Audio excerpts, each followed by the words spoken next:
Celui qui vaincra héritera ces choses. Je serai son Dieu, et il sera mon fils. Apocalypse 21, 7. Il y a quelque temps, j'ai reçu cette parole du livre de l'Apocalypse avec insistance.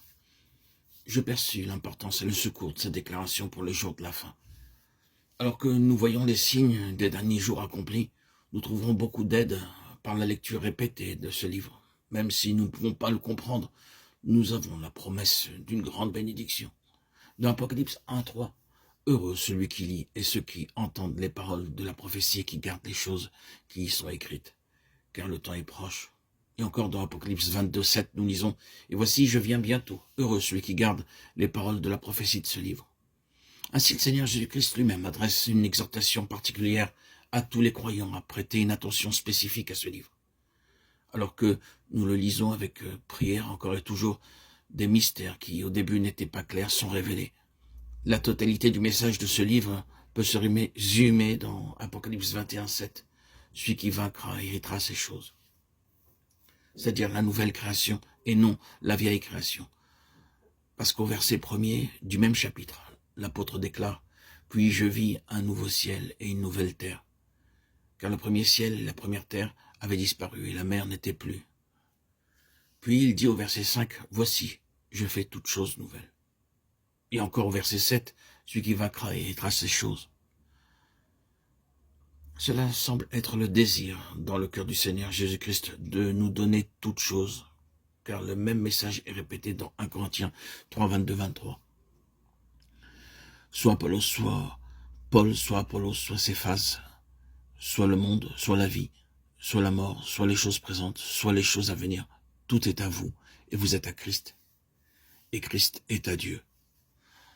Nous ne pouvons jouir des choses de la nouvelle création que dans la mesure où nous apprenons à vaincre. Alors, nous serons en mesure de réclamer notre pleine part dans l'héritage de la nouvelle création à venir. Premièrement, nous apprenons à vaincre par la foi. 1 Jean 5, 4. C'est ainsi que nous commençons une vie de victoire. Tout ce qui est né de Dieu triomphe du monde. Et la victoire qui triomphe du monde, c'est notre foi.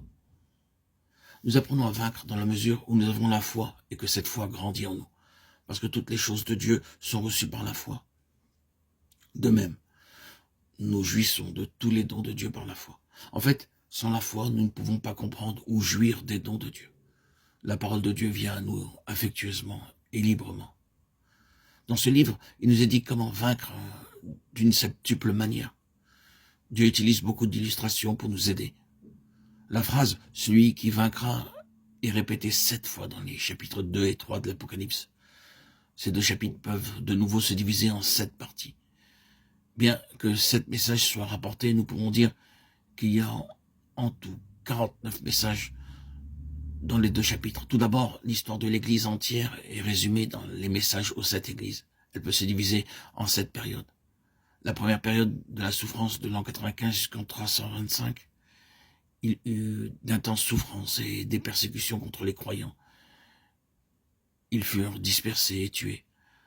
Beaucoup furent emprisonnés. Ils perdirent tout ce qu'ils avaient. Cette persécution s'étendit sur 240 années environ. Avec la 3e période vint la chute. Lorsque Constantin devint empereur romain, beaucoup devinrent chrétiens uniquement parce que l'empereur était devenu chrétien. La fin de cette époque se produisit lorsque toutes sortes de pratiques babyloniennes furent introduites dans l'Église. Cette période s'étendit de l'an 325 jusqu'au début du 5e siècle.